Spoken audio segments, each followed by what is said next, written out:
Thank you. Tonight I want to talk about two things: the politics of education and politics and education. It's two distinct and different things. Can you hear me? Okay. First of all, I want to give a little test, though. I know you didn't expect to be tested when you came. But when you hear the word inflation, what's the first thing that comes to your mind? I hear a lot of people say money. Now, that's because you've been trained to think that when you hear the word inflation, you automatically think of money. But to inflate means to blow up. Right? Now that's somebody who's trained. When a trained person hears the word inflate, he thinks of money. An educated person with cross references hears the word inflate, and he thinks about blowing up. So when people go around talking about inflating things, you know they have more than one meaning. Now, to go to another point, an example, Isaac Hayes is a good example of a cat who's been educated and not trained. He took the song, that he sings, By the Time I Get to Phoenix.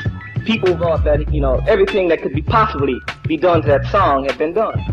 Until my man took it and turned it all the way around. He was an educated person.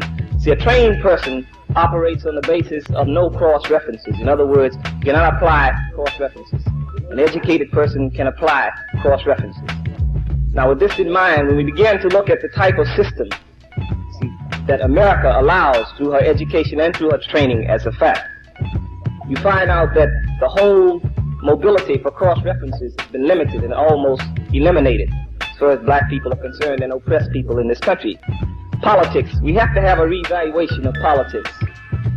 See, we've been taught to think that when the word politics is mentioned, that we're talking about Democratic and Republican Party. That's not the case. See, politics concerns everything that you do.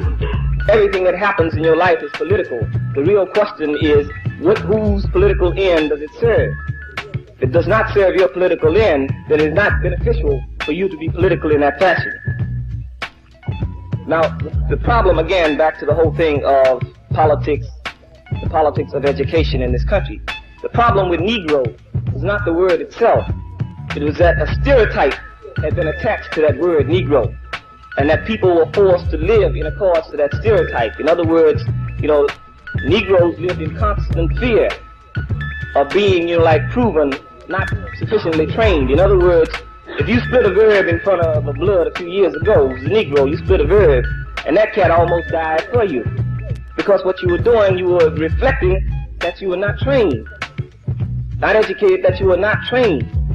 See, and some of the most, so-called intelligent, some of the most educated people in the country are the most unintelligent people in the country. A good example would be Nixon, Johnson, all of these people with college degrees. They have their education, they're trained, but they are unintelligent also. So that shows you that the type of education that's given in the country, the type of training, which is really training, that's given in the country, has very little to do with the intelligence of a person. Now, students, for an example. You see, your students, either by accident or coincidence. But you're black, and that's a fact. You're oppressed, and that's a fact. And to deal with the reality of that oppression, you must begin to look at your situation as students, secondary, and as being oppressed first. And the skills that you acquire as a result of the education, how can we utilize those skills to eliminate that oppression? That becomes the question for students. Again, when you begin to understand the whole system of education in this country, see, whatever you don't control can be used as a weapon against you. Anything that you don't control can be used as a weapon against you. Education has been used as a weapon against black people because black people have been trained to think a certain way. See, we do not control politics, so politics as it's known in this country is a weapon against black people. And when we begin to examine what politics is, we find out it's no more than the apex of white cultural aggression. Nothing more. When a man tells you that you can only become free through voting, then he is restricting your mobility. He's restricting your freedom. You were born free. You must exercise your rights to be free. That man cannot give you freedom. But when he restricts an individual and tells him that he can only become free by voting, then he has denied you your freedoms. He says this is politics. The only way you can become free is by being political in the white sense. or in the sense of this country. But politics in this country, you see, the whole thing, it refers again back to what Camus once raised. He says, what better way to enslave a man than give him the vote and call him free? Does black people absolutely no good to be able to vote unless we can choose who we're voting for? Then when it goes down and you begin to dwell and look further into the political system of this country, you find out that there is no political party that's anti-property. So where do we fit in? Whether that property is us, or whether that property is land, or whether that property is a Cadillac, or whether that property is a credit card. No party in this country is anti-private property, anti-gain, personal gain. No party. So where does black people and oppressed people fit into a political system like that? That tells us that we must begin to reevaluate the whole connotation that's been given to politics in this country. See, politics does not mean the Republican and Democratic Party. Politics does not mean the city and state government. Politics goes into something much further beyond that.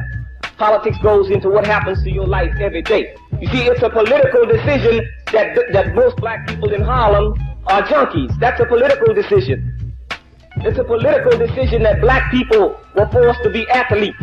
That's a political decision. It's a political decision that black people cannot occupy offices, or high offices in this country as they are called. That's a political decision. But note here, not that, that would make any difference in terms of the whole thing of black people occupying offices. Because when you begin to understand the type of system that operates in this country, then you understand that it's not the individual who manipulates the system. It's the system who manipulates that individual.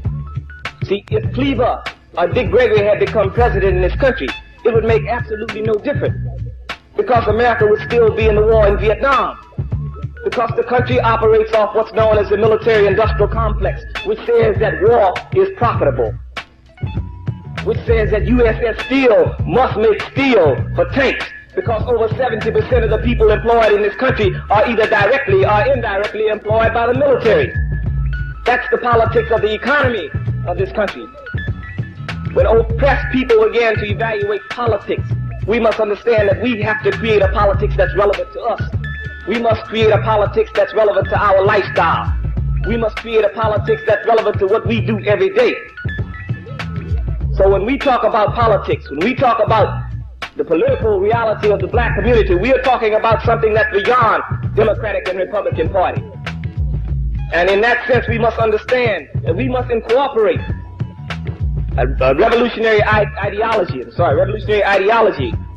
that pushes this type of political know-how and political knowledge in the black community.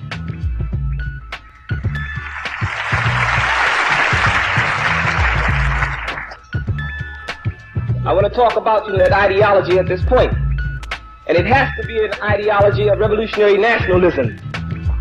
See, this country fosters the idea of competitive individualism. In other words, like he divides people. He divides. He tells you, be an individual, do your own thing. You cannot do your own thing if your own thing is not the right thing. You cannot do your own thing. You have to understand, one of the most counter-revolutionary things that came out last year was the whole slogan of do your own thing. This is what black people have been doing for years. Now, if your own thing does not happen to be the thing that's right for the struggle, then it's incorrect. You can't do your own thing. See, people run around here talking about, I'm going to do my own here. The junkie is standing on the corner nod and say, I let you do your thing, let me do my thing.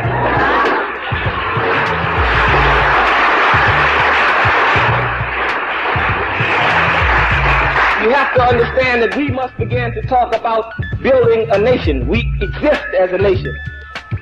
The reason they kill black people are not because they exist as wealthy or poor individuals. They kill them because they're black. So what we have to understand is that whether we recognize it or not, we constitute a nation. We must begin to employ nationalism in our struggle. Nationalism merely says that, we are talking about usness or we-ness. Black people can no longer talk about I. See, that whole individual thing has to be thrown out. This is, one thing that college students have to understand, because most of the cats who come down